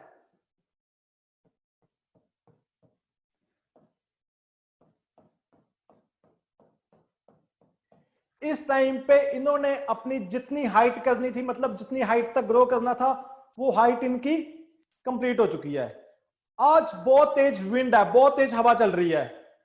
सबसे पहले कौन सा प्लांट गिरेगा? This one is 1 number and this is second.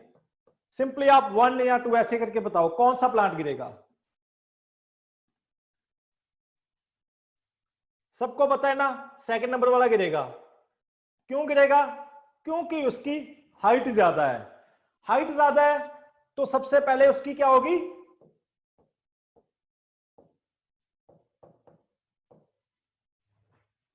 Lodging. Lodging सबको पता है क्या होता है?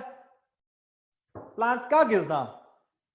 ग्रोथ रिटार्डेंट का क्या यूज होगा कि इसकी ग्रोथ को मतलब कम कर देंगे, स्लो कर देंगे, उसको स्टॉप कर देंगे, या फिर जो उसका रेट है, जिस रेट के साथ वो ग्रो हो रहा है,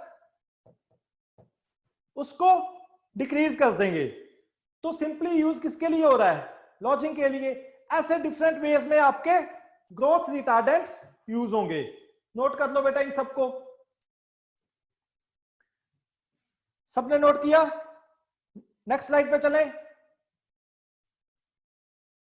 यस बेटा, फाइंड करो।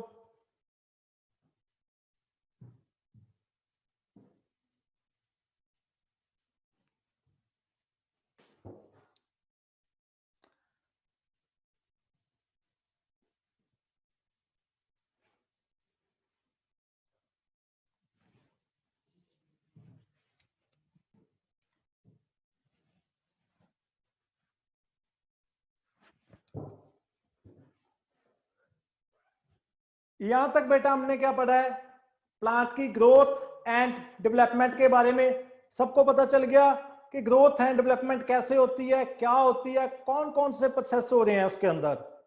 वो डिफरेंशिएशन हो रही है, डी डिफरेंशिएशन हो रही है, री डिफरेंशिएशन हो रही है, या फिर वो आपके बेसिक फेस हैं, meristematic phase, then elongation phase होता है, देन मैच्योरेशन फेस होता है। कौन कौन से फैक्टर्स रिस्पॉन्सिबल है प्लांट की ग्रोथ एंड डेवलपमेंट को? वो इंटरनल भी है, एक्सटर्नल भी है। इंटरनल में आपके क्या है? एक तो जेनेटिक कैरेक्टर्स आ गए, नेक्स्ट वन क्या आए थे? These PGRs, plant growth regulators. External में आपके कौन से आए थे? Temperature, relative humidity, rainfall, sunshine, wind speed and बाकी सब। पीजीआरस पढ़े, कौन कौन से पीजीआरस थे? Auxin, gibberellin, cytokinin, abscisic acid and ethylene.